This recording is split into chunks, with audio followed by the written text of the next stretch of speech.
Thanks for joining us for this update on our efforts to grow affordable housing in Lincoln. And joining me today are Peter Hind with our Urban Development Department, Jake Hoppe with Hoppe Development, Chris Lamberty with Lincoln Housing Authority, and Jake Grease, a rental property owner in the south of downtown area. Increasing the supply of high quality and affordable housing is a priority pillar for my administration as we work to grow the great life in Lincoln. Affordable housing is fundamental to attracting and retaining our workforce, supporting business expansion, growing our local economy, and building an equitable and inclusive city. To demonstrate our commitment to affordable housing, my administration created Lincoln's Affordable Housing Coordinated Action Plan and set an ambitious goal to create 5,000 new or rehabilitated affordable housing units by the year 2030. And we're here this morning to provide an update on our progress toward that goal and how, together with our community partners, we are continuing to increase the supply of affordable housing in Lincoln. To date, the City of Lincoln has supported the creation or rehabilitation of 2,147 affordable housing units. And this means that we are ahead of schedule and already 43% of the way toward our 5,000 unit goal. This data is part of our new Affordable Housing Progress Report, now available online at lincoln.ne.gov/affordable housing. You can see the report shows the affordable housing numbers and progress towards our goal. We also have those same numbers represented on a graph to easily visualize the accelerated progress we are making over time with our community partners. Our work with community partners to increase affordable housing involves three significant strategies, the first of which is new construction. So to facilitate growth in newly constructed affordable housing, the city provides financial support through tax increment financing and other investments for projects that build new affordable residential units. A second major strategy through which we create affordable housing units is by providing a tenant with rent support that makes a previously unaffordable unit become affordable. And our third strategy is to rehab existing affordable housing that is at risk of falling into substandard condition. The city offers financial assistance and program support to improve these properties and prevent the loss of this existing affordable housing stock. By addressing health and safety issues, our support for housing rehabilitation ensures that these units are both affordable and high quality for residential use into the future. The next graph shows progress towards our affordable housing goal over time and illustrates the number of affordable units achieved through each of our three major strategies. Our online progress report also provides answers to frequently asked questions and links to more information and resources, and we will continue to update these numbers and add information in the future. Now, collaboration with community partners is key to achieving our affordable housing goals. And here to share more about what developers are doing to increase the supply of affordable housing is Jake Hoppe, Managing Partner for Housing Development and Investments with Hoppe Development. Jake? Thank you, Mayor. I'm Jake Hoppe, Managing Partner at Hoppe Development. And at Hoppe Development, a significant part of our work involves building new affordable housing units in all parts of Lincoln. We do both infill projects and we build projects on the edge in new growth areas of town. City investments in this infrastructure and tax increment financing has been critical to the work that we do here in Lincoln. That city support has closed funding gaps and helped us build over 400 units of new affordable housing in the past 4 years. But importantly, the commitment the city has made and their collaboration with Hoppe Development has resulted in us being able to create a pipeline to create or preserve nearly 900 units of affordable housing together in the next few years. We are expanding affordability and economic activity across the community in collaboration with the City of Lincoln. Thank you so much, Jake, and we appreciate the partnership. We know that the work that you do is difficult, and we're really happy to try and help make the math pencil out. Now, rehabilitating existing affordable units to ensure they continue to exist is another key component of the progress we've made. And I'd now like to invite up our Urban Development Director, Peter Hind, to share more details about our city's affordable housing rehabilitation efforts, including our residential rehabilitation, rental rehabilitation program in the south of downtown area. Dr. Hind? Thank you, Mayor. As the mayor said, improving existing affordable housing helps prevent the loss of that housing and improves those homes for decades of future use. Improving the energy efficiency of affordable housing also benefits tenants and owners' budgets by lowering their utility bills. City programs support both owner-occupied and rental units. For income-qualifying homeowners, our funds may be used for eligible rehabilitation projects that bring owner-occupied housing up to housing rehabilitation standards or eliminate conditions that pose an immediate threat to health and safety of residents. The Urban Development Department makes the support happen through 0% loans and grants. For rental units, the City Residential Rental Rehabilitation Grant Program in south of downtown area uses local funds generated by area-wide TIF increment financing. In return for grant funding, property owners agree to maintain the rents at affordable levels for a negotiated number of years. Some of them even agree to keep rents affordable forever. Our rental rehab program is improving hundreds of units in the south of downtown, and we believe it's an innovative model that could be replicated in other neighborhoods. We are currently reviewing our second round of applications for rental rehabilitation. In this round, we received over 350 applications. Our selection committee is currently in the process of making awards for improvements to approximately 105 units, utilizing over $140 million in investment. For this round, we are also adding the requirement for owners to accept housing vouchers. We're grateful to the property owners who are committed to making tenants' homes healthier and safer while keeping rents affordable.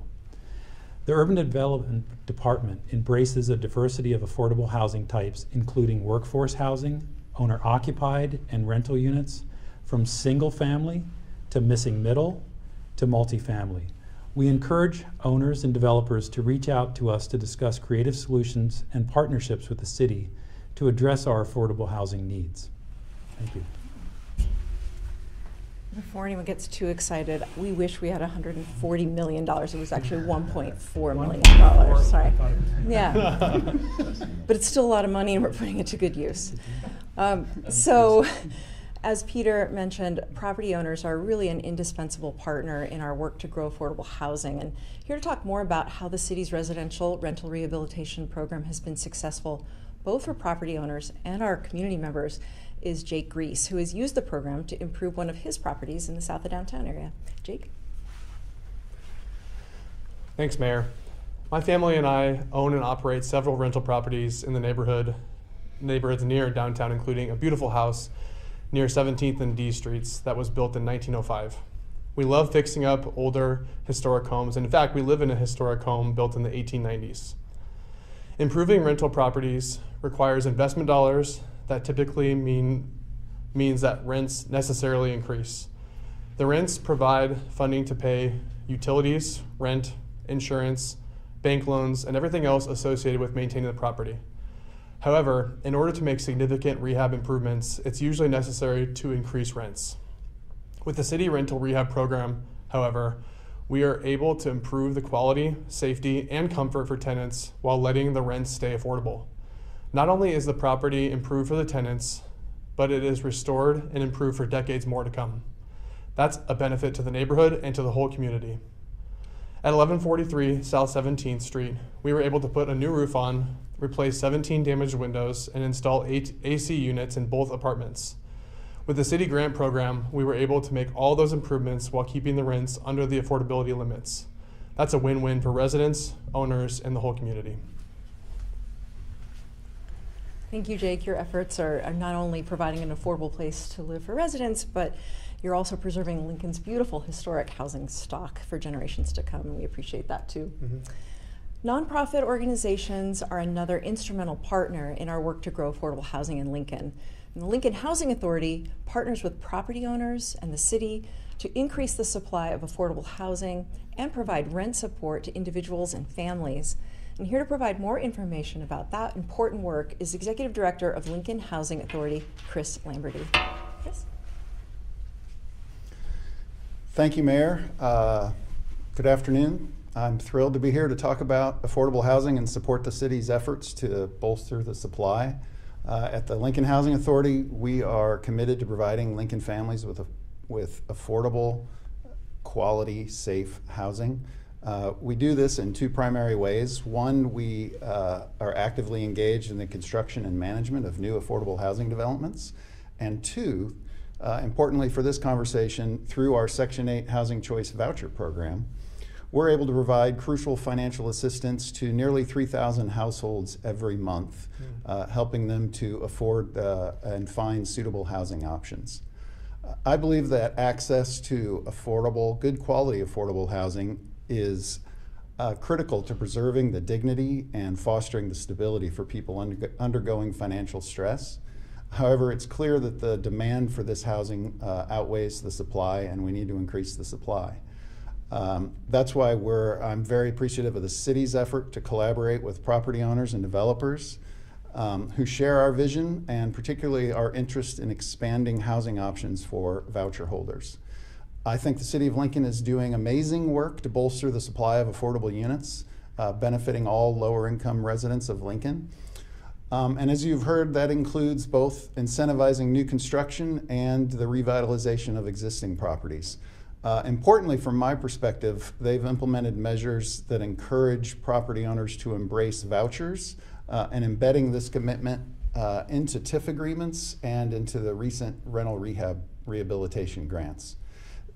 These are the collective efforts that will expand housing options for Lincoln families and importantly allow our residents more choices and more chances to find safe, quality housing throughout the City of Lincoln. Thank you.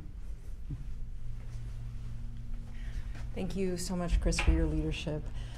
And thank you to our affordable housing advocates and developers, property managers, nonprofit organizations, and everyone on our City of Lincoln team whose coordinated actions are helping to make Lincoln one of the most affordable cities in the nation. So affordable that Empower.com recently ranked Lincoln as the 7th most affordable city for working adults. We look forward to building on our momentum to grow quality, affordable housing opportunities across our community. We are pushing forward on multiple fronts, and the numbers show that we are making great strides in growing the great life for all Lincoln residents. And with that, we would be happy to open it up to questions from the media today. Yes, Anthony. So when we say affordable housing, when we say we're able to keep rent affordable, what does that mean? Is that, like what is that price? What does the rent cost? Just kind of what is affordable?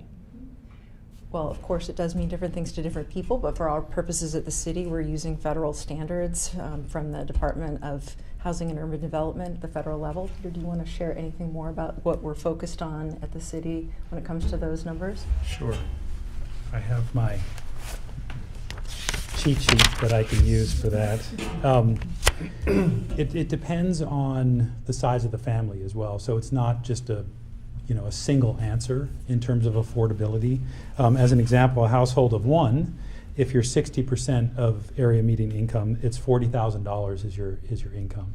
And to give you a sense of scale, 100% is $67,000 of income. But if you have a family of five, $62,000 is the income that we look at for 60%. But really, it's people spending 30% of their income for their rent is what it is, and utilities as well. So we sort of look at that as the holistic number that's there. Chris, do you want to share anything about your program that you have? Because I know you can answer that probably even more to the point. Sure. Well, like Peter said, we're going off of 30% of income. We're trying to make sure that families don't pay more than 30% of income. So for our programs, typically no matter what their income is, the amount of rent they're paying will go down as their income goes up or down, or will go up as their income goes up, so we keep them within that 30% range. For other properties that we're developing that aren't necessarily tied to those federal standards, we're typically targeting a rent that is affordable to someone at around 40 to 50% of the area median income. So the rent is no more than what someone making that 40 to 50% of the area median income would pay if they were paying 30% of their income. Oh, Peter just had it out in his cheat sheet. I have my cheat sheet. Like a one the 2-bedroom for a family for 2 Oh, what's the people, actual what's the rent? actual rent? So the actual rent, for example, we're doing a new development and we're targeting $850 for a 2-bedroom that's affordable to 45% of the area median income. Yeah. In the first round, this would be a Peter question, I think. In the first round of the rental rehab program, how many units were rehabbed? In that unit, Margaret, we completed about 107 units in that time with an average cost of about $16,000 per unit. And then in the next round, we're looking at about 105. It might even creep up to about 108 or so, just depending on, is it a duplex, a fourplex, a 30plex, on how we work with owners. And then this might be a Chris question. I'm wondering how the efforts that the city has made at embedding language encouraging landlords to use vouchers. How has that changed the situation? Because that's always been a struggle. Can you quantify it at all? Yeah, I think the takeaway for Peter and I is to sit down and make sure we know every property where we embed that language, because I think for the rental rehab program that's new, and then we're going to do outreach to all those property owners to make sure they know how to access and that we can give them referrals to our voucher holders. So I think as time goes on that you're going to see real differences there. I think the development we've seen, like Hoppy Development's new development and some of the other ones, there's a new one off West A, there's some amazing new affordable developments that have been built here just recently and are in process in cooperation with the city, have made a huge difference, and we've already seen quite a few voucher holders accessing some of those new properties. Is there a waiting list? Has that wait time? Yeah, the wait decreased time at all? is down to about 6 to 8 months from where it used to be. And where did it used to be? 2 years. Years. 2 years. Yeah. That's for a voucher, yeah. That's a great change. Okay. Why don't Yes, more property owners utilize the affordable housing program? Do you mean the rental rehabilitation program that we've been Yes. discussing? Yes. Well, right now we have demand that outstrips the number of grants we can give this year.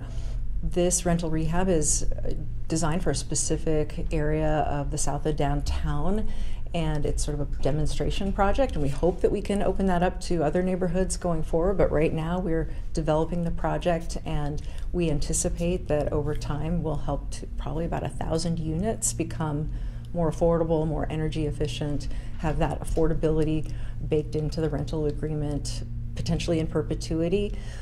So we're doing this work. We had 300 some applications for those 105 grants that we anticipate being able to make, and we'll continue to pursue this work, into the future. I have one last question. And that with the vouchers, when you embed language in TIF projects, and is it a requirement or an encouragement, or what does that mean exactly? I'll take this, Peter. Sure. So in this next round of these grants, we are making it required for the owner to just accept those vouchers for payment. And it's in the rehab. In It's the similar rehab. to TIF programs. Yes, I'm assuming. yes. And so TIF programs will have a portion of their units, if they're not 100%, a portion that will be affordable, and then that voucher language will be in there. Is in Yeah. there. I mean, one thing I should just acknowledge is that when we create redevelopment agreements with different developers, typically those are in negotiation, and we identify different public improvements and different aspects that will help the site pencil out and be successful. So there can be variation between redevelopment agreements, but we're looking to find ways to include vouchers as well. Any other questions? Okay, well, thank you so much for tuning in to learn more about our collaborative efforts to grow the supply of affordable housing in our community. And remember to check out our website at lincoln.ne.gov/affordable housing to see our online progress report. Thank you so much.